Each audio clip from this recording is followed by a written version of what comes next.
నమస్తే. Phone tapping కేసులో కీలక పరిణామం చోటు చేసుకున్నది. ముఖ్యమంత్రి రేవంత్ రెడ్డి సోదరుడు ఎవరైతే ఉన్నారో కొండలరెడ్డికి సిట్ నోటీసులు పంపించింది. అంటే గతంలో బీఆర్ఎస్ కాలంలో, బీఆర్ఎస్ హయాంలో మనకు తెలిసిన విషయం, వార్తలు విన్న విషయమే మనం చెప్పుకుంటూనే ఉన్నాం ఎప్పుడు. జడ్జీల ఫోన్లను కూడా వదలలేదు. రాజకీయ నాయకులు అంటే పక్కన పెడదాం. జడ్జీలవి కూడా వదలలేదు. ఆ స్థాయిలో ఫోన్ ట్యాపింగ్ జరిగింది. అయితే ఈరోజు ఇక్కడ నోటీసులు పంపిన పరిస్థితి కనిపిస్తూ ఉంది. దాదాపు 2 ఏళ్ళు అవుతుంది. ఈ ఫోన్ ట్యాపింగ్ అంశం 2 ఏళ్ళు కొనసాగుతూ ఉంది. ఇప్పటికే కొందరు పోలీసు ఉన్నతాధికారులు అరెస్ట్ అయినారు, కొందరు బెయిల్ మీద ఉన్నారు. తర్వాత ఎస్ఐబి మాజీ చీఫ్ ప్రభాకర్ రావు ఇన్వెస్టిగేషన్ నడుస్తూనే ఉంది. కొందరికి బెయిల్ మీద బయట ఉన్నారు. విచారణ కొనసాగుతూ ఉంది. అభియోగాలు నమోదు చేస్తూనే ఉన్నారు ఇన్వెస్టిగేషన్ అధికారులు. అయితే ఇప్పుడు ఈ రోజు ఏంటంటే బ్రేకింగ్ న్యూస్, కొండలరెడ్డి కూడా నోటీసులు వచ్చినాయి. మీ ఫోన్ ట్యాప్ అయిందనేది ఇన్వెస్టిగేషన్ సిట్ అధికారులు గుర్తించి ఒకసారి మీరు సమాచారం ఇవ్వండి, నిజంగా అయ్యిందా లేదా అనేది ప్రధానంగా. ఫోన్ ట్యాపింగ్ కేసులో కీలక పరిణామం. సీఎం రేవంత్ రెడ్డి సోదరుడు కొండలరెడ్డికి సిట్ నోటీస్ అట్టగా. రాష్ట్ర రాజకీయాలను షేక్ చేసిన ఫోన్ ట్యాపింగ్ కేసులో మరో కీలక పరిణామం చోటు చేసుకుంది. ఈ కేసులో సీఎం రేవంత్ రెడ్డి సోదరుడు కొండలరెడ్డికి స్పెషల్ ఇన్వెస్టిగేషన్ టీం నోటీసులు జారీ చేసింది. 2025 జనవరి 8వ తేదీ ఉదయం విచారణకు హాజరు కావాలని ఆదేశించింది. రేవంత్ రెడ్డి ప్రతిపక్ష నేతగా ఉన్న సమయంలో ఆయన సోదరుడు కొండలరెడ్డి ఫోన్ ట్యాపింగ్ జరిగినట్లు సిట్ గుర్తించిందంట. అందుకేనే ఈరోజు నోటీసులు జారీ చేసింది. ఈ క్రమంలోనే కొండలరెడ్డికి నోటీసులు పంపిన సిట్ సాక్షిగా ఆయన స్టేట్మెంట్ రికార్డ్ చేయనుంది. కొండలరెడ్డితో పాటు ఈ కేసులో మరో 2 బీఆర్ఎస్ మాజీ ఎమ్మెల్యేలు, అంటే బీఆర్ఎస్ వాళ్ళే కూడా వదలలేదు. ఇక బీఆర్ఎస్ వాళ్ళు అంటే అది పక్కన పెడదాం. కవితనే చెప్పింది కదా కొన్ని టీవీ ఛానల్లో, మా ఫోన్ కూడా ట్యాప్ అయినాయి, వాళ్ళ భర్తది కూడా ట్యాప్ అయింది అనేది. మరి ఏం సాధించారో అర్థం కాలేదు బీఆర్ఎస్ నేతలు. ముఖ్యంగా కేసీఆర్ ఏం సాధించారో అర్థం కాలేదు. బీఆర్ఎస్ మాజీ ఎమ్మెల్యేలు జైపాల్ యాదవ్, చిరుమర్తి లింగయ్యకు కూడా సిట్ నోటీసులు పంపించింది. గురువారం అంటే జనవరి 8న ఉదయం 11 గంటలకు విచారణకు హాజరు కావాలని ఆదేశించింది. ఈ కేసులో జైపాల్ యాదవ్, చిరుమర్తి లింగయ్యను సిట్ ఇప్పటికే ఒకసారి విచారించిందంటే రెండోసారి విచారణకు పిలుస్తుంది. అసలు కేసీఆర్ ఏం సాధించిందంటే నాకు అర్థం కాదు. కేసీఆర్ ఏం సాధించిండు? ఫోన్ ట్యాపింగ్ అంశము అంటే అధికారంలోకి రావాలని అందరిపై నిఘా పెట్టిండు. వచ్చిండా? ఎందుకు ఈ పనికి మాలిన పనులు ఎందుకు చేయాల్సి? ఫోన్ ట్యాపింగ్ అనేది చేస్తారు కేంద్ర అనుమతితోటి. ఎవరిని? ఉగ్రవాదులకు సంబంధించో, లేకపోతే తీవ్రవాదులో, లేకపోతే మావోయిస్టులో, సంఘ విద్రోహ శక్తులై ఫోన్ ట్యాపింగ్ చేయాలి. ఈ రాజకీయ నాయకులై, తర్వాత సినీ ఇండస్ట్రీ వాళ్ళే, లేకపోతే అజర్చి గీళ్ళవే. ఏం సాధించండి కేసీఆర్? ఫామ్ హౌస్కు పరిమితమయ్యాడు. ఇంకా తమాషా ఏంటంటే బీఆర్ఎస్ వాళ్ళే కూడా వేసినట్ట మంత్రులు. ఇప్పుడు మాజీ మంత్రులు అయిన వాళ్ళు కానీ గతంలో మంత్రిగా ఉన్నప్పుడు ఏ పార్టీతో ఏమైనా మాట్లాడుతుండ్రా, ఏ పార్టీలోకి పోతున్నారా ఏందనేది నిఘా ఉంచడానికే ఈ కథ. ఇదంతా ఎవరు సూత్రధారి? మొత్తం కేసీఆర్ అనేదే చెప్తున్నాను. సరే సిట్ అయితే తెలుసలేదు కేసీఆర్ అని, కానీ బహిరంగంగా మాట్లాడుకుంటున్నారు. మేము కూడా బయట తిరుగుతాం కాబట్టి అది చెప్తున్నా. కేసీఆర్ చెప్పింది కాబట్టి ఎస్ఐబి చీఫ్ మాజీ ప్రభాకర్ రావు చేయించిండు ఆయన ఆధ్వర్యంలో. ఆయనను అడిగితే ఇన్వెస్టిగేషన్లో ఇంకో నవీన్ రావు పేరు చెప్తున్నాడు. ఏం తమాషాలు, ఏం కథలు! ఫోన్ ట్యాపింగ్ అంశం అనేది ఎంత నేరమైన అంటే అసలు కేంద్రం నుంచి అనుమతి తెచ్చుకోవాలి. అసలు ఎందుకు చేస్తున్నాం అనేది వివరణ ఇవ్వాలి కేంద్రం దగ్గర. ఎవరిని చేస్తున్నాం అనేది డాటా కూడా ఇవ్వాలి. అవేవి లేవు. అధికారం చేతులు ఉంది కాబట్టి, ఇక స్టీరింగ్ చేతులు ఉంది కాబట్టి అడ్డగోలు ఎక్కడంటే అక్కడ తిప్పుకుంటూ పోయింది.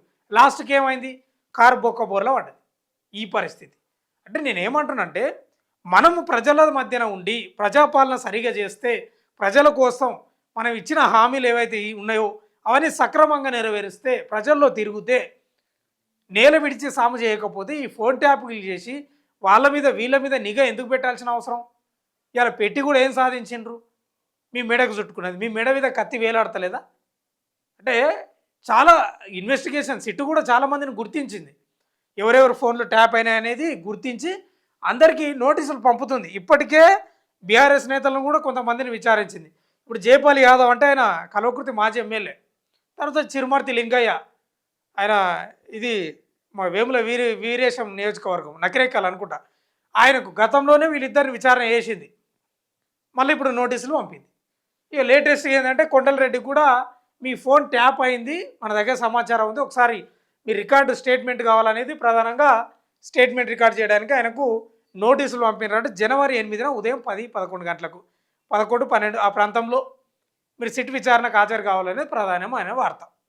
దీన్ని బట్టి ఇప్పుడు రేవంత్ రెడ్డి కూడా ఫోన్ ట్యాపింగ్ చేస్తున్నాడు అనేది ఆరోపణలు చేస్తున్నారు వీళ్ళు, ఎవరు బీఆర్ఎస్ వాళ్ళు. కానీ మీ స్థాయిలో చేస్తారని మాత్రం లేదు.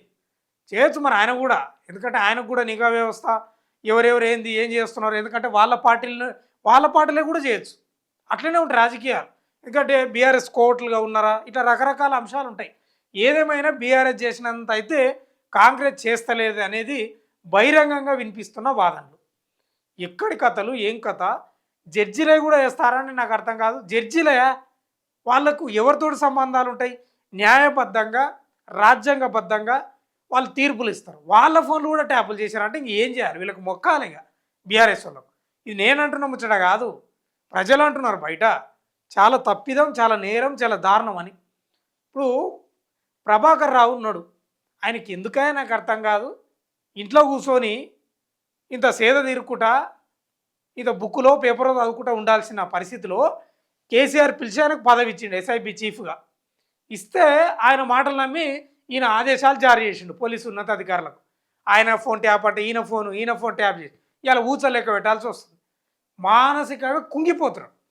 అందుకే రాజకీయ నాయకుల మాటలు పట్టుకోకూడదు, నమ్మకూడదు. ఎప్పటికైనా బొక్కలకు పోయేది అధికారులే. వీళ్ళు ఎటునో రకంగా తప్పించుకునే పరిస్థితి ఉంటుంది. మనం చూస్తలేమా? చట్టాలు కూడా గట్లే ఉన్నాయి.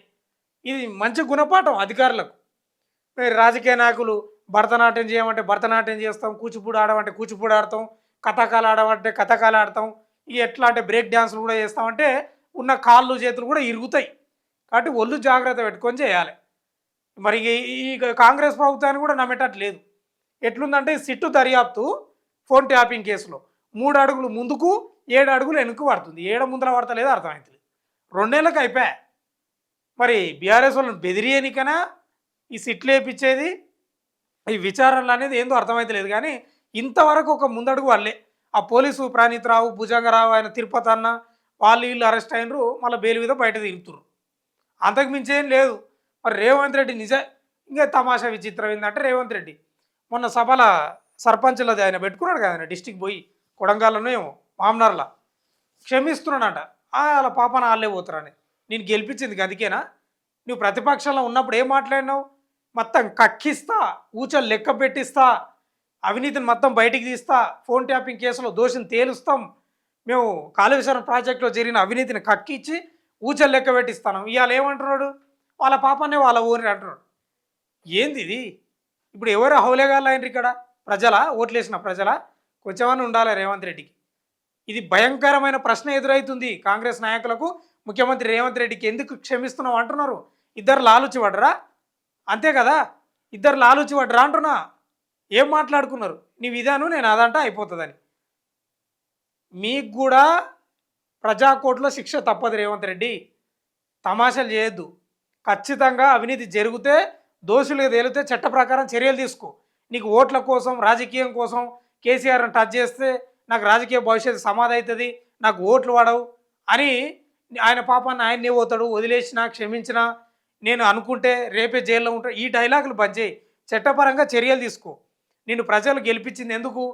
వాళ్ళు అవినీతి భారీ స్థాయిలో చేసిండ్రు, అంత కక్కిచ్చి చట్టబద్ధంగా చర్యలు తీసుకుంటారని పంపిస్తే నేను అధికారం మీద కూర్చోబెడితే ఇవాళ నువ్వు ఆలోచి పడ్డావు. ఎవరికి చెప్తున్నావు? ఈ ఫోన్ ట్యాపింగ్ కూడా కట్టే ఉంది. ఇది కేవలం బెదిరియనికనే ఉన్నట్టుంది. కేవలం కేసీఆర్ కుటుంబాన్ని, బీఆర్ఎస్ నేతలను బెదిరించనికనే మనకి వచ్చేటట్లుంది. కానీ ఈ శిక్షలు పడేటట్లయితే ఏం కనిపిస్తలేదు, డౌటే ఉంది. ఇది చాలామంది బయట మాట్లాడుకుంటున్నారు, అది నేనే అంటున్నా. చూడాలి మరి ఏం జరుగుతుందో మొత్తం మీద. కానీ ఇక కొండలరెడ్డి స్టేట్మెంటు జనవరి 8 తారీఖు ఉదయం 11-12 గంటలకట్లా సిట్ ఇన్వెస్టిగేషన్ దగ్గర పోయి ఫోన్ ట్యాపింగ్ అంశంపై ఏం జరిగింది, ఎట్లా జరిగిందని చెప్తారంట. చూద్దాం ఏం జరుగుతుందో.